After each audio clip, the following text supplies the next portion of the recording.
Hello guys, what's up? My name is Matthew and today marks the start of my game dev journey. I just wanted to share it with you guys, what challenges lie up ahead. I've never finished a game. I've always made little prototypes and yeah, I've given up so many times. But now I just want to start something new and something I want to finish. So I hope you'll bear with me guys as I will show you my progress of my game development journey. Let's go.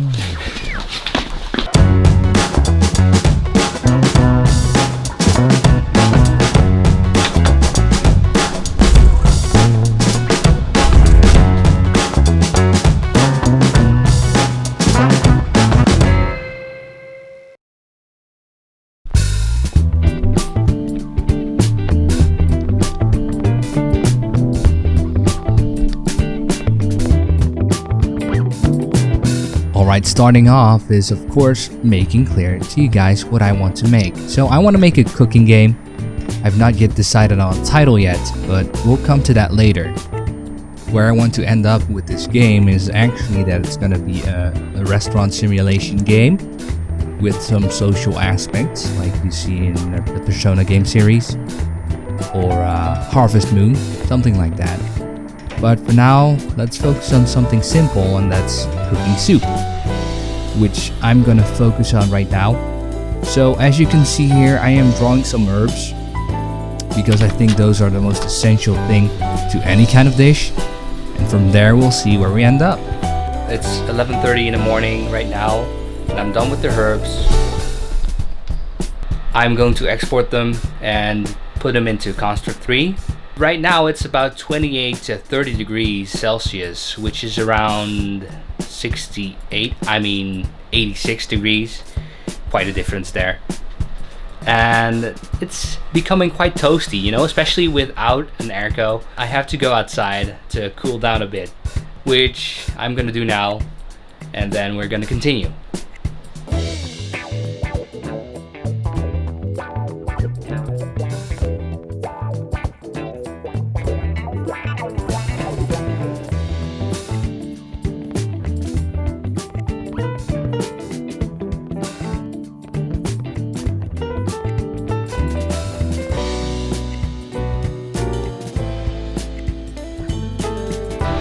Alright, it is now 2 p.m.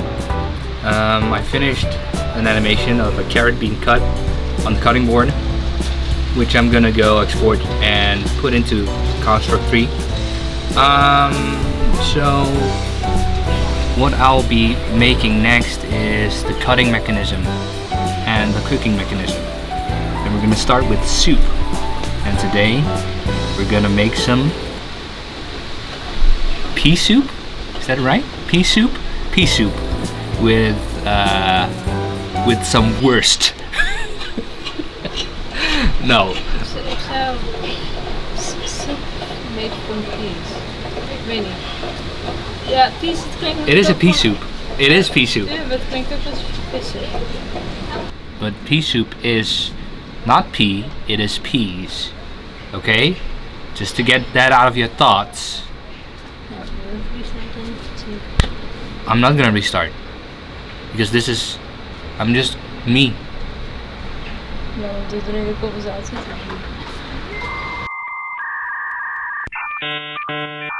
Alright, so we're in Cinema 4D right now, and I'm making a fridge through the power of 3D modeling.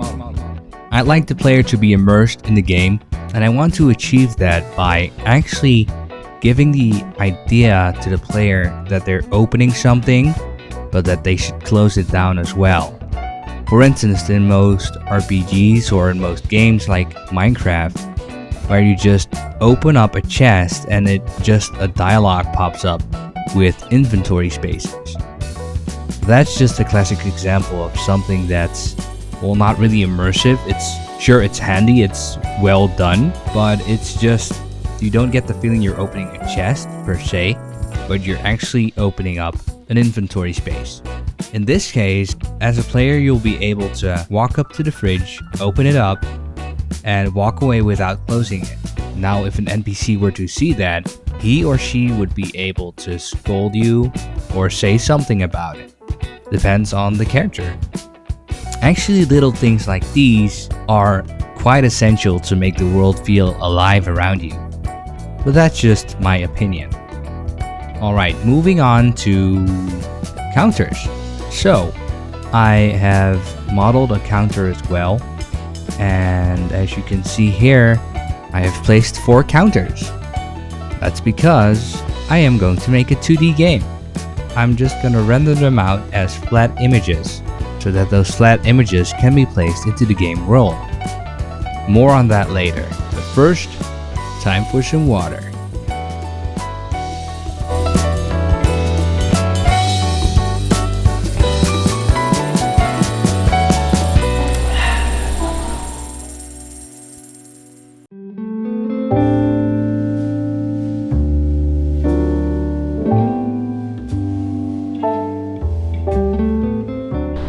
Alright guys, so it's about 4:50 p.m. right now, and I'm about to head out to a friend's house, so I'm gonna pack up. There's one thing that I'm struggling with, that whenever you move 45 degrees, for instance, like we have 8 directional movement, so if you press the up arrow and the right arrow at the same time, you move not in the same direction as how the sprites are aligned. So I might need to render out the sprites again, which shouldn't be too much of an issue. Luckily I didn't have a lot of sprites rendered out yet, so I'm gonna do that later. But first, let's pack up my stuff and go to my friend's house.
Alright, so it's actually been 3 weeks since I last recorded myself, but a lot of things happened in these past 3 weeks.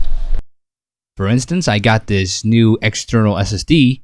Shout out to Asiatique, he makes good videos, you should check him out. And you know, because I wanted to spend more time working on my project, I had to get another chair because a dining chair just isn't good enough for office work. I mean, it had the lower back support, but it definitely lacked the upper back, shoulder, neck, and head support. So that's why I got this chair, which you can see me and my cat Tommy assembling together. Well, actually, he was just licking the plastic or trying to bite the armrest, and me because I tried to push him away. Get out of my way. But you know, that's how cats work. Silly cat.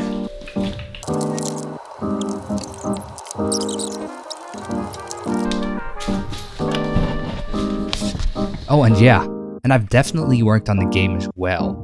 As you can see here, I have re-rendered the sprites. I actually made them look prettier because I just added in some lighting in Cinema 4D. It looks way better, in my opinion. And also the alignment I have changed, so now it matches up with the player movement. So there's no more awkward controls. The sprite and movement are now aligned correctly. And I've drawn a character and made some animations for the character. The cool thing about this is that you can actually reuse those animations. I only have to redraw the body parts so that I can use the animations for another character as well. I actually haven't reached my goal of making a soup, but I ended up being able to make this. Minty water. I know I told you guys that I would add in the cutting mechanism, but I'll make it work for sure in the next episode, where we'll also focus on interaction with NPCs, along with some other things. But for now, I'd say if you like this video, press that thumbs up button, I'd really appreciate it. And also, if you'd like to see more like this and want to follow my progress on my game, feel free to subscribe, it's free, and you can always unsubscribe if I get uninteresting or stupid. But for now, thank you so much for watching. This is Matthew. Peace out.